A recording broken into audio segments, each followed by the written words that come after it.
Beaucoup de personnes me posent des questions sur le Bitcoin en ce moment. Certains d'entre vous le savent peut-être, ou peut-être pas. Je suis un investisseur immobilier. Je possède 5 sociétés immobilières.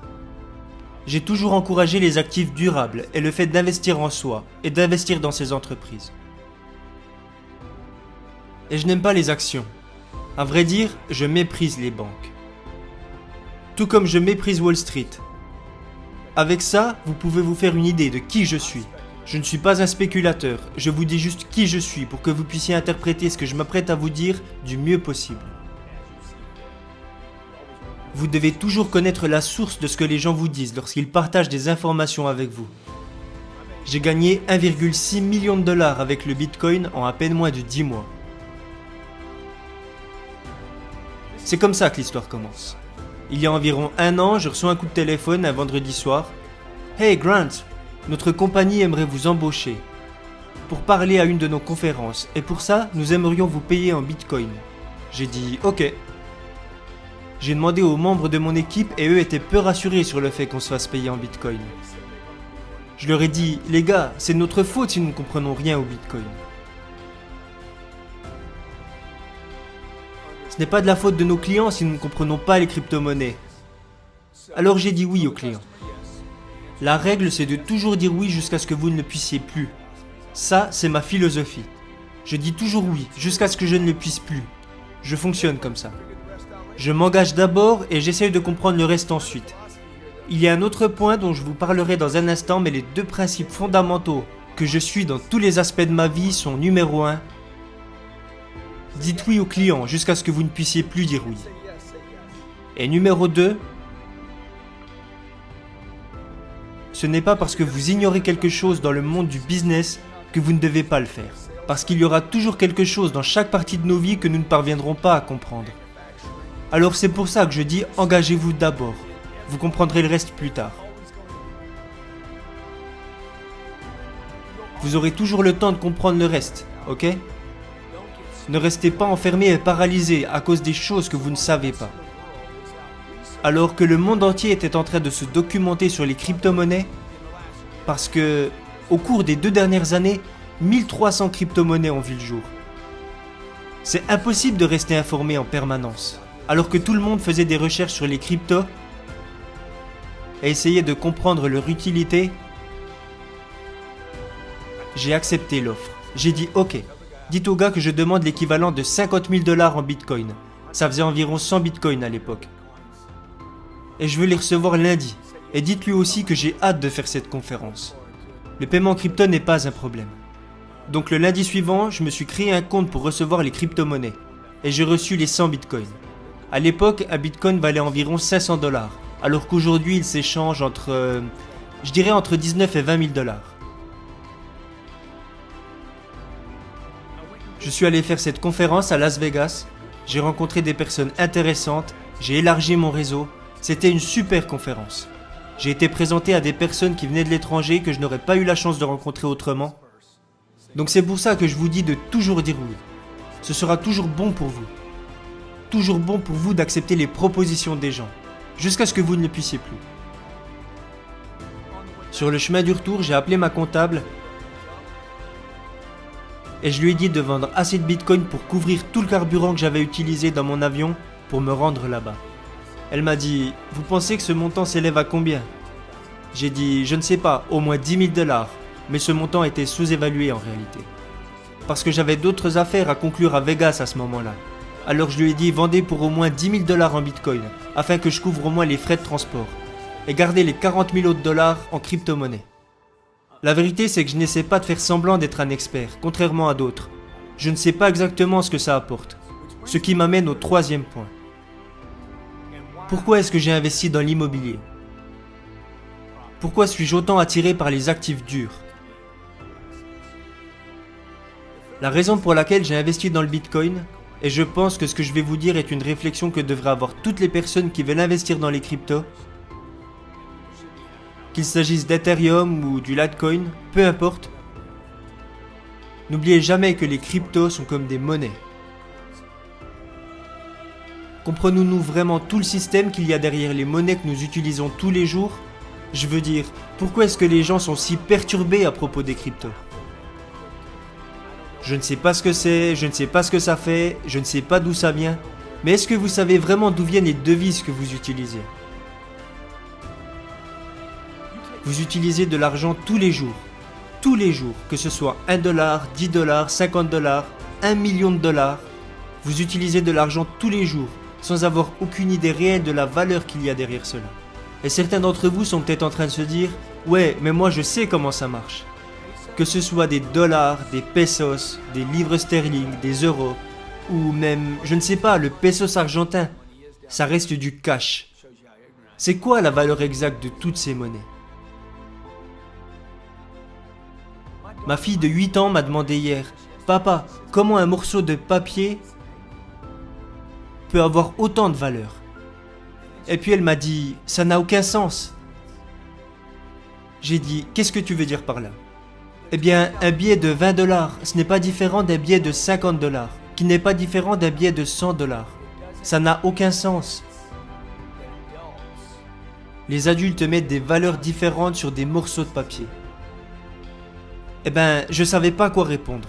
Elle m'a eu sur ce point, les gars, parce que la vérité, c'est que l'argent que vous avez dans votre poche possède uniquement la valeur que moi et vous décidons de lui accorder. C'est la même chose avec les cryptos.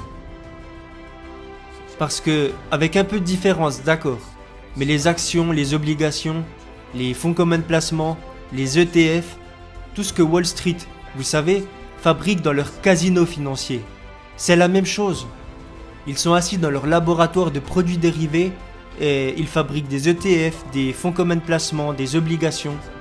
Ils fabriquent une ribambelle de conneries et ils vous disent « Hey, achète ça, ça vaut le coup, tu vas gagner de l'argent. » Ce bout d'entreprise, ça vaut ce morceau de papier. Et ils distribuent et diffusent ces morceaux de papier partout.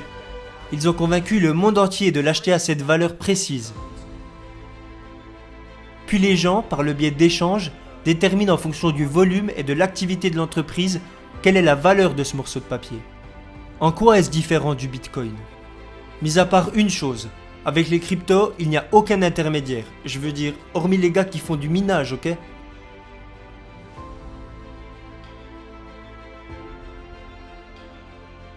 Et il y a cette façon de suivre les transactions dans un registre qui précise « Ok, Grant Cardone possède cette devise ». Maintenant, vous et moi devons décider de ce que ça vaut aujourd'hui. Nous nous sommes réveillés ce matin et le Bitcoin valait 19 400 $. Mais à 11 h ce matin, il valait déjà 19 900 $. En fait, ce qui s'est passé, c'est que quelqu'un a estimé qu'il voulait payer plus cher pour en obtenir. Et quelqu'un en face, à ce même moment, s'est dit « Ok, à ce prix-là, je vends ». Alors mon conseil, c'est de ne pas trop se prendre la tête. Vous savez, si vous traversez une ville en voiture, vous pourrez voir une banque à presque chaque coin de rue, pour vous montrer à quel point l'argent est important. Vous comprenez ce que je dis? Pourquoi y a-t-il une Wells Fargo, une Bank of America, une City National à chaque coin de rue? Que font-ils au juste? Ils prennent votre argent. Et ils ne vous rémunèrent pas pour garder votre argent. Ils convertissent votre argent en chiffres sur un ordinateur. Alors en quoi est-ce si différent des crypto-monnaies? Ils convertissent votre argent en chiffres. Et je peux vous assurer que si vous leur donnez 100 000 $ en cash et que vous y retournez un jour pour récupérer votre argent, ils ne pourront pas vous le redonner. Ils n'ont pas gardé votre cash, ils l'ont converti en chiffres. Vous comprenez ce que je dis? Allez voir ce qui se passe à Wall Street. Allez à New York dans l'immeuble de Goldman Sachs. Ces gens-là, ils font des systèmes financiers leur terrain de jeu. Ils construisent des entreprises de plusieurs milliards de dollars. Ce sont des capitalistes d'idées fabriquées. Et vous savez, les crypto-monnaies pourraient résoudre l'un des problèmes les plus importants et l'un des plus anciens qui existent sur cette planète. La capacité de transférer des devises. Vous voyez ce que je veux dire? À une certaine époque, on échangeait mon âne contre vos poulets. À l'origine, les monnaies étaient juste un moyen d'échanger mes poulets pour recevoir de l'argent et pouvoir plus tard acheter un âne. Et c'était des pièces, mais les pièces devenaient trop lourdes, alors ils les ont mis sur papier. Puis, pendant un certain temps, le papier a été soutenu par l'or et l'argent, par des actifs palpables. Puis, dans les années 70, ils ont supprimé ça. Les talons or ne soutenaient plus le dollar. Il y avait une guerre sur la valeur précise du dollar. Que valait-il vraiment ce dollar? Tout ce que nous savons avec certitude, c'est qu'il vaut si peu que la banque le prend et le convertit en un chiffre. Ils ne veulent même plus du papier. Et les actions ont encore moins de valeur. Allez à la Bank of America et dites que vous voulez emprunter de l'argent pour acheter des actions de cette même banque. Non, ils ne vous prêteront rien. Ils vous prêteront de l'argent pour acheter de l'immobilier, mais pas pour ça. Pourquoi? Parce qu'ils savent très bien que ce bien immobilier rapporte des revenus chaque mois. Alors qu'est-ce que le Bitcoin ou le Litecoin? Qu'est-ce que les crypto-monnaies? Tout ce que je sais, c'est que si je vends mes Bitcoins aujourd'hui, cette conférence que j'ai donnée m'aura rapporté 1,6 million de dollars. Je sais qu'il y a beaucoup d'entre vous qui sont plus calés que moi sur le sujet, mais le fait que vous en sachiez plus ne signifie pas que vous en faites plus. Pendant que la plupart d'entre vous essaient de comprendre tout ça, quelqu'un renforce ses positions sur les marchés. La dernière chose que je tiens à vous dire à ce sujet, c'est qu'un jour, un gars qui a beaucoup de succès m'a demandé « Comment as-tu fait pour prendre cette décision ?» Je lui ai dit « Écoute, si tu me paierais en actions, je les accepterais. Si tu me paierais en cash, je l'accepterai. Si tu me paierais avec ta Mastercard ou ta Visa, je l'accepterai. Si tu m'offrais une part des futurs bénéfices de ton entreprise, j'accepterai. Je détiens des millions et des millions de dollars de contrats. Des instruments de dette où les gens disent qu'ils vont me payer dans le futur parce qu'ils ont signé un contrat. Je dis oui aussi à ça. Donc j'accepte les contrats, j'accepte le cash, j'accepte les visas, j'accepte les American Express. J'accepterai même un futur paiement de certaines actions de futurs bénéfices d'entreprise. Alors pourquoi est-ce que je n'accepterai pas le Bitcoin? C'est comme ça que j'ai pris ma décision. Alors retenez bien ces 3 choses. Numéro 1, dites oui jusqu'à ce que vous n'ayez plus d'autre choix que de refuser. Numéro 2, engagez-vous d'abord et voyez le reste plus tard. Et numéro 3, ce n'est pas parce que vous ne comprenez pas quelque chose que vous ne devez pas le faire.